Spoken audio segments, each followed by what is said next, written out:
Hey guys, it's Ethan from Zimmer Labs, back with my first video since coming back from vacation. So I hope you guys haven't missed me too much, but I've been busy.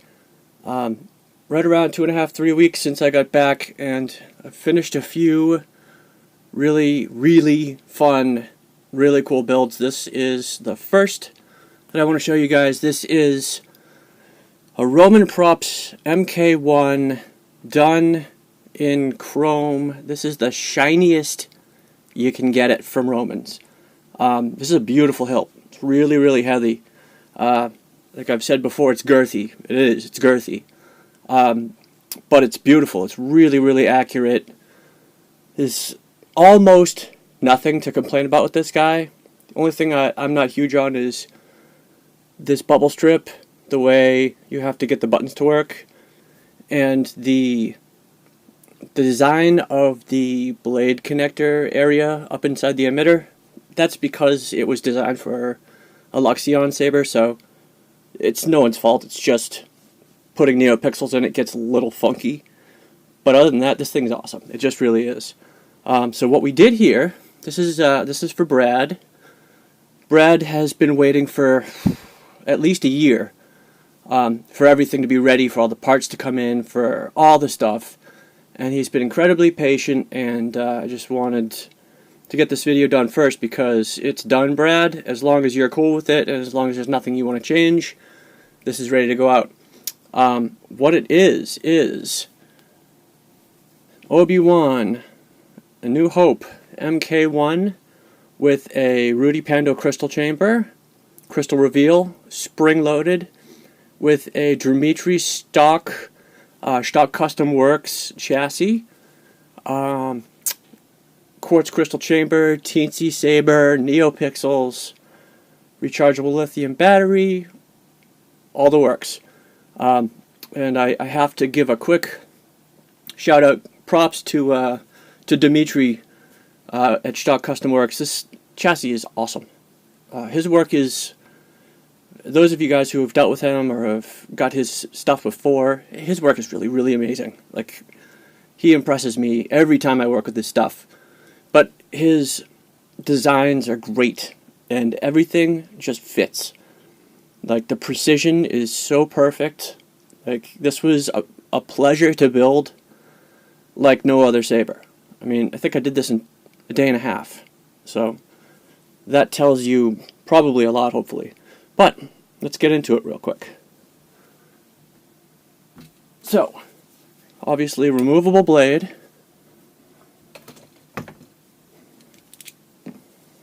Got a extremely tiny little hex key here.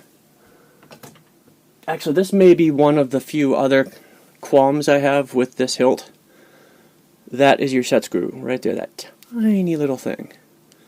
And it works. It definitely works. And it's nice because you can't see it, so it's not ugly, but I just can't imagine that it's all that secure. So if you're dueling with this, I feel like it's probably going to wear out pretty quick. I've had other customers send sabers back to me just to have that bored out and had a bigger set screw installed because it's just tiny. It's the only one. It's the only thing that holds that blade in. And the blade only goes in that far, right? So it really needs to be sturdy.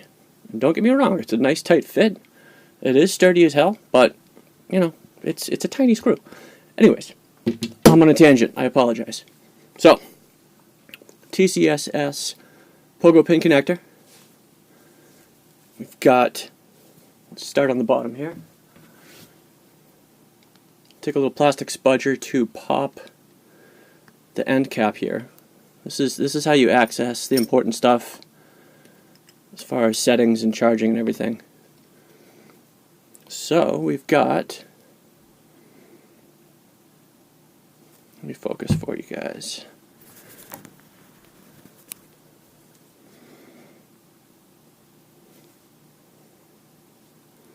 Main master switch right there.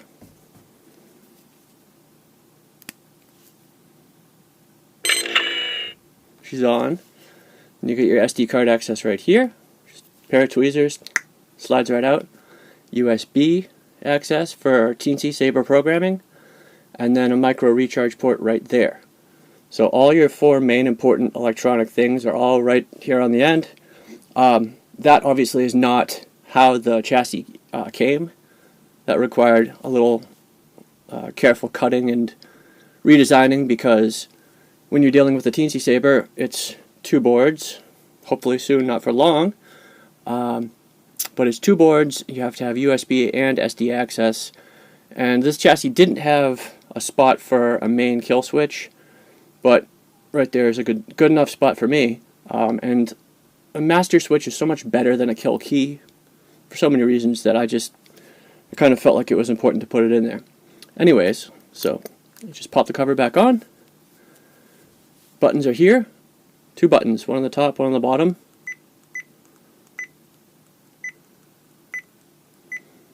Really good action on this guy. And that is not easy with this. Any of you guys who have messed with one of these bubble strips before, I'm sure you can vouch for the fact that it's not easy to get this to work, because it has to go up and down within these tiny little C grooves here. But good action on that one. Good action on that one. It doesn't move around. And I'm happy with it. The trick to that is you have to make the underside flat. So these little tiny bubbles, little circles here, the underside of them, the plastic goes in, concave in to the inside of the bubble. So you have to fill those. I fill those with a clear epoxy, and then I put a really shiny reflective adhesive strip on the back of that, so that this isn't clear, because you don't want to see through this and see the switch. You just want it to be shiny, you know, like the Master Replicas or the Hasbro Sabers are. So you do that, and then you also have to make this guy thin. Let's see if I can show that here. You see that C groove? There needs to be room for this to go up and down inside of there. And when you buy this kit, it comes with the bubble strip, and it's as thick as that C groove area, so it can't possibly go up and down. So you have to take some material out there. And it's trial and error. You just do it a bit at a time until it works the way you want it to.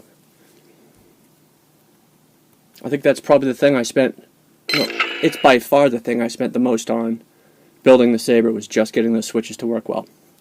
So, for the fun part, lift the clamp lever, slide, twist, pull, crystal chamber. Thanks to Rudy for designing this really bitchin' setup. Thanks to the Proplicator for these really kick-ass fins back here. This is just one piece. You can order it on Shapeways, and it literally just pops onto these two brass rails. You just stick it on. You can glue it if you like. You don't have to, because it sits incredibly snug and tight. It can be mounted up top, in the middle, or in the bottom. I like it right around here so you can see it through more. And inside we have more Shtok Custom Worx crystal chamber parts. These are printed in gold. This is a 1.25 inch by 1 centimeter or so wide quartz crystal that's got points on both ends. And then there are neopixels on both sides shooting in. And that's how it looks.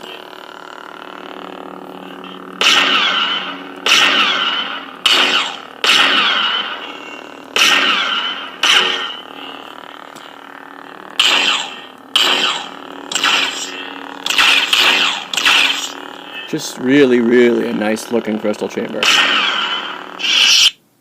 Now let me show you guys what the Rudy crystal chamber looks like beforehand.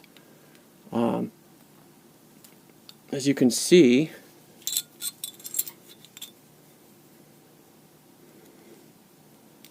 the finish on these guys is totally different, and that's because what I did was sand and polish this one. These Rudy crystal chambers are great. They're fantastic. It's a phenomenal design. I'm really glad he did them. If you ever have a chance to get a hold of one, grab it. But they do need a little bit of work. You can install it as is, but you can see the machining marks on there, and you just don't want to see that kind of stuff. So just a little sanding and then a whole lot of buffing and polishing on a bench grinder with a cloth wheel, and that becomes that. And you can still kind of see a little bit of indentation where those machine marks were, but I didn't want to over sand it or over polish it to a point where it made it less strong. I want this to retain its strength while being really shiny and having a nice finish. The other thing is, no matter how nice you make it and how beautiful the finish is, every time you do that, it's metal scraping on metal. So I put a little tiny bit of white lithium grease in there, and then in this channel here, which is the groove that the set screw here runs on, you push it up and down and twist it to lock it, just to make the slide function slide better, more smooth, and have less friction, so you don't scratch the crystal chamber as often. But the internal parts here, the gold, the quartz, the proplicator fins, those are not getting scratched. Those are not getting touched by the sliding stuff. Just this surface and this surface. So regardless of how much work you put in, those are always going to be a tiny bit scratched up, because, you know, the first time you slide it, it's scratched. But anyways, so there's a spring-loaded, well, not a spring-loaded, there's a spring in here which allows it to pop open. It's not a really heavy-duty spring, as you can see, but it's enough to give it a little pop. And it locks in place like that. Just twist it and then it doesn't move. Twist it back down, push it in, twist it back in again, and it's locked in place, and it's locked. Like, this is not going to come popping open on you.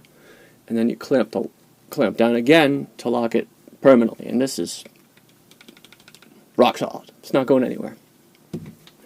So let's put the blade in, lock it down,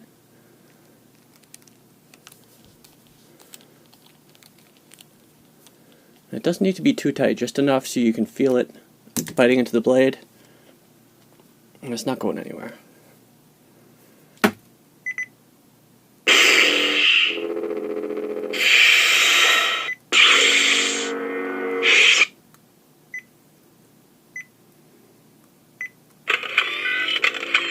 Alright, so this is font number 1, and I'm really happy to say that after a lot of attempts and a lot of tries to work with the SmoothSwing fonts and having no success with them, I finally have gotten it working, and it works great. And KSith from the Rebel forums, wow, great job on the Soundfont. It is badass. It's fantastic.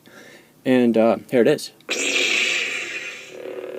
So it's a blue blade, and then if you, it's hard to show, but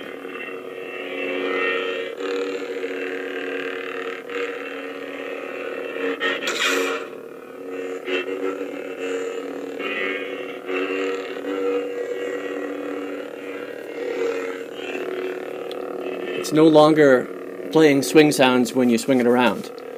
It's got a looped hum set that's got a high and a low version, which will literally,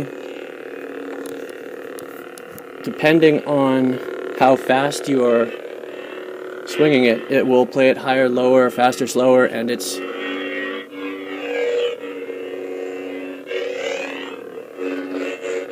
incredibly accurate.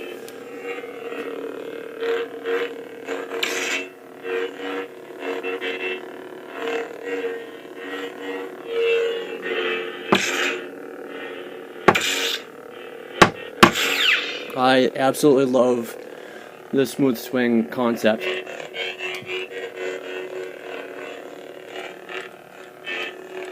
And this font is straight amazing.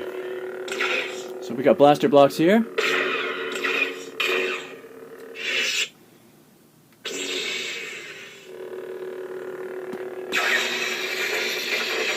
Blade lock up.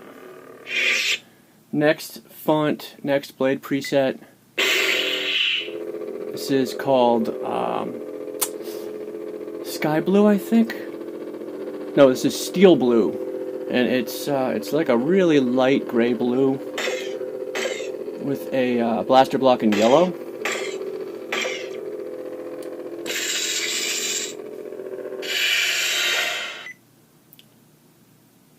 That was also another SmoothSwing font. This one is Smooth Fuzz by Thexter, I believe.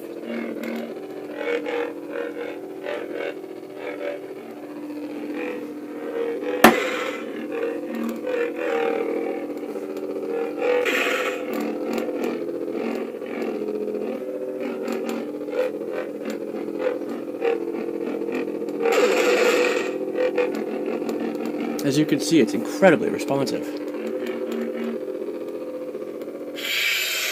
Next one is Frederick Professorn's smooth font called Teensy.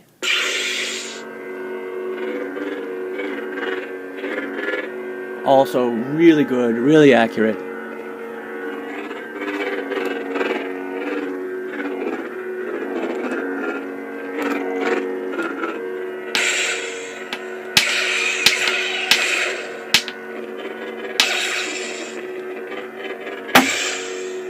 Just totally love it. There are a number of other SmoothSwing fonts out there. I don't think any of them are up to par with these three. So these are the first three on the saber itself. Now we're back to old school. This is Bespin, I think.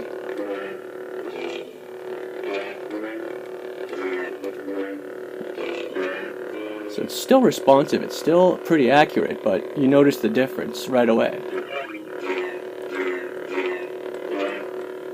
Like with quick action, it doesn't keep up.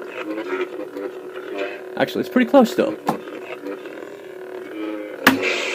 But you don't get the change in pitch based on how fast or slow you're going with it. So it's the smooth swing idea is great. It really is.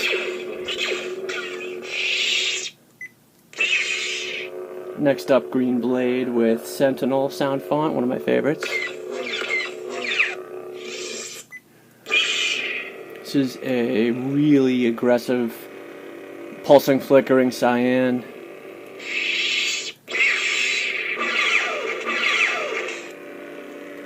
I'm pretty sure this is Karelian Soundfont.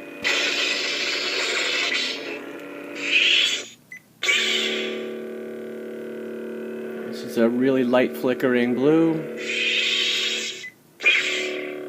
Blue Fireblade.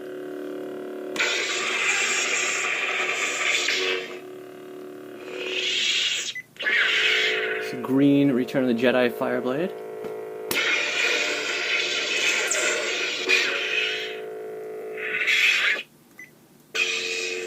Nice bright red Vader Soundfont blade. White flash on clash. I mean blaster block, sorry.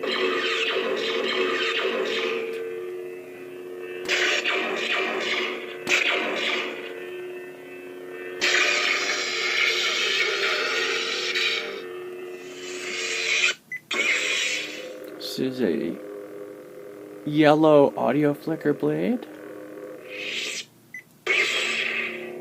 This is the pulsing gold blade, I believe. Blood orange pulsing blade.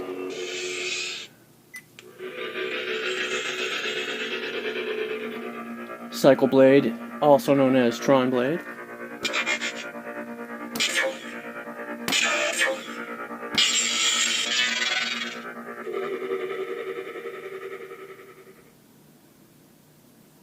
Next is the same in green. This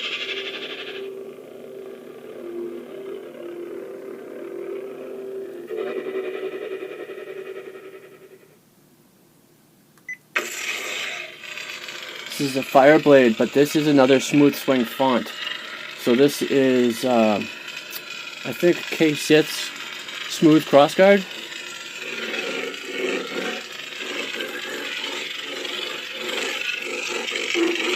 It's not as pronounced, but it's great.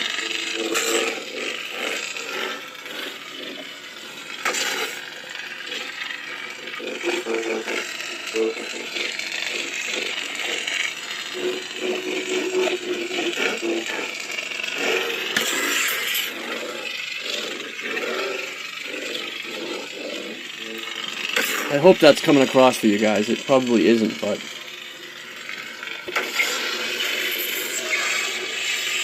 this Fireblade with the smoothswing Soundfont, it's just awesome. The whole thing is great the way it works together.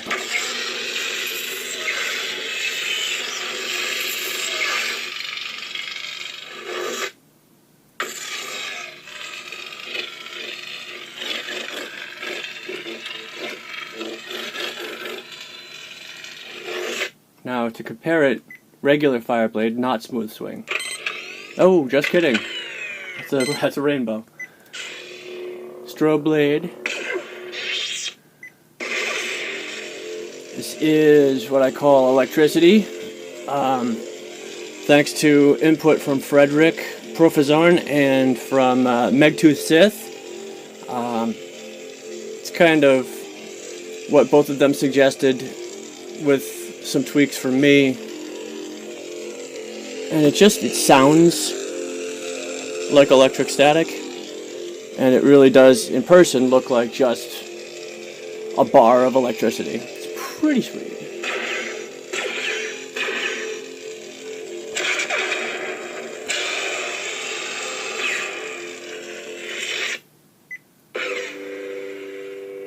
This guy is just a cyan with another smoothswing Soundfont, but nope, I lied, that's a regular font. This I love. This is a blade style that Teensysaber came up with using the per LED flicker function, and unfortunately this is just not, it's not going to do it justice for you guys on the video, but inside this blade, it's just distress fire going on. It's really friggin' cool, and it looks really a lot like what Kylo's blade in the movies looked like. I mean, this is as close as I've seen anyone get to making a blade look like it. It's very accurate. Let me give you guys a shot with the lights off.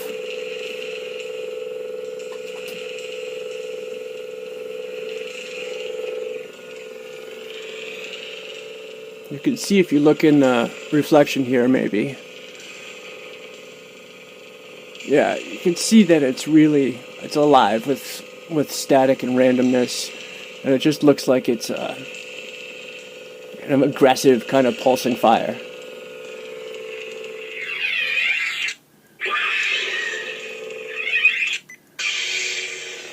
This is the POV blade.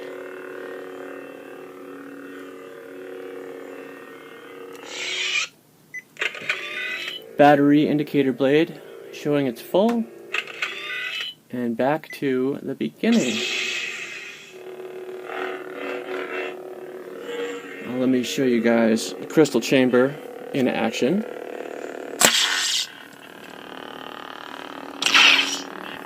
It's very bright.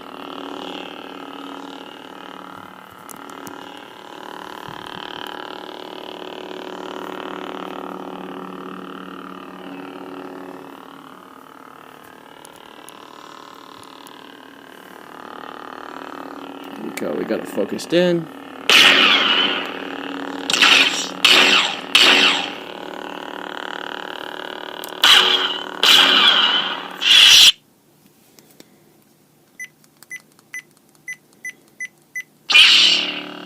It's just the blue fire blade, and that crystal just looks absolutely nuts.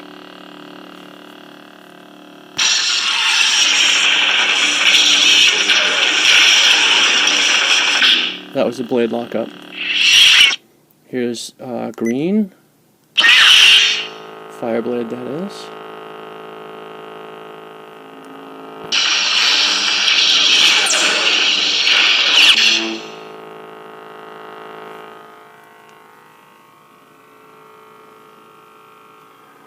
And this guy Because it just slides in there and you lock it in, and that's going on regardless of whether it's open or closed.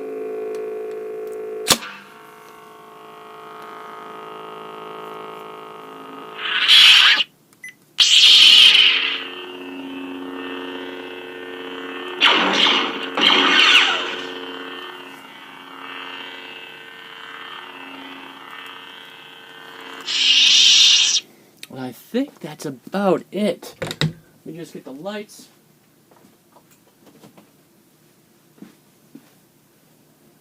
I'm trying to think if there was anything else I wanted to tell you guys about, show you guys on this, but that's just about it. Thank you for watching, of course, as always. Oh yeah, there's one other thing here. So, one of the very few drawbacks of this setup is the clamp here kind of does hold the crystal chamber shut, even though you twist to lock it. But nonetheless, even with the clamp open, so the pressure's not all the way on, closing it, like, you really gotta jam it in there and then twist it. And that means when you want to open it, you really gotta, well, actually that was pretty easy. But I'm pretty sure that that's one of those things that after you do it 10 or 15 times, it will kind of wear the inside of the clamp down a tiny bit enough to, it'll just become a lot smoother. But yeah, actually it's already much smoother. So, okay, well, false alarm there. But if any of you guys are building this, that's just how it goes. I mean, I already, as you can see, I've already polished and sanded this section and the inside of the clamp to try to make it more smooth, easier to do, and even still, it's still a bit tricky, so you can imagine what it was like before. But it works great. Lock it down. That's about it for now. Let me tell you guys what's coming next. This guy I have also been working on, obviously not this one. This is Vented Fury, limited run by Bombarda on the, I think it's the Rebel Armory forum. I got a couple of them from, I can't think of his name right now, but so this is what they look like when you get them. It's an awesome hilt, but you got to be ready to work because the finish on these, it's not what you're expecting when you think Ventress lightsaber, right? But with a little elbow grease, a little attention to detail, a little bit of time devoted, you can turn this into this. This took 3 days. 3 days work, probably 4 or 5 hours a day, all in all. It's got actual black leather wraps going on here. It's just really nice now. The overall quality of the hilt is great. It's simple. The only part that opens is down here, this handle. It's just on with friction right now, so I did a leather wrap around the inside. But you've got 2 giant portholes here that you can either cover with some metal mesh or something like that, or you could put some greebles in there, but recharge port, sound port, and it's a really nice saber. He did a nice job with these. I've got one more coming from him that he's polishing, so I'm definitely excited to see how his looks, because he's done, I don't know how many he's polished, probably 20, 30, 40 of them, so he's probably going to outdo me. And I'm really happy with how this looks. So I can only imagine how good the one that he polishes is going to look. But it's going to be really nice to have both, because when you have both, you connect them up into a double staff here, which I imagine is accomplished by a long bolt with a couple of nuts on either side holding that together through there. It's a 1-inch diameter, but I'll do a more in-depth video on this later. I just want to give you guys a heads up on what else I've been up to. Next up, what I've been up to, this beast. Still haven't put the final coat on the crown here, but this is the Black Series